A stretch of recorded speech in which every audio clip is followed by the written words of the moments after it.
The bus sputtered to a stop just as I reached the curb, its doors wheezing open like an old sigh. I slipped in, clutching the fanned-out ticket I'd bought with the few coins Mom gave me for extra bread. The interior smelled of diesel and yesterday's rain, a mix that somehow felt comforting.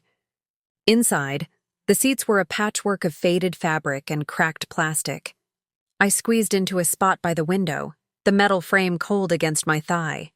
As the engine roared to life, the city's hustle spilled past the glass. Vendors arranging their wares, cyclists weaving through traffic, a street dog trotting alongside the bus.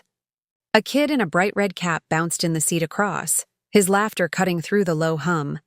He tried to teach his older sister a rhyme, but the bus's jolts kept sending his words into giggles.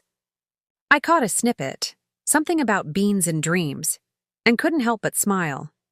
The bus lurched forward, shaking the loose change in my pocket. I pulled out the half-eaten bread, tore a piece, and watched the city blur by. Each stop brought a new wave of passengers. A woman in a crisp uniform heading to the hospital, an elderly man with a cane who nodded politely before stepping off at the market square. When the bus finally hissed to a halt at the school gate, I stepped out into the crisp morning air, the echo of the engine fading behind me.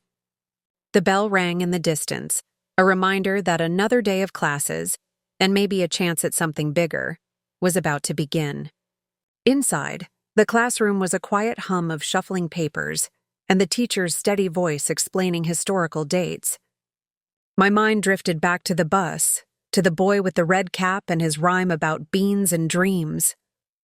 It felt like a secret I was carrying. During lunch, I found a quiet corner in the library, finishing the last of my bread while buried in a book about distant galaxies.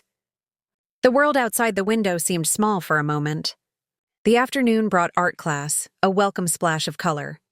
The teacher, a woman with kind eyes and paint-stained fingers, encouraged us to create something from our day. I drew the city as I'd seen it from the bus, a blur of motion and life, with a single bright red dot at its center. As the final bell rang, I packed my bag, the drawing tucked safely inside. Walking out of the school gates, the day felt less like a routine and more like a single, unfolding story.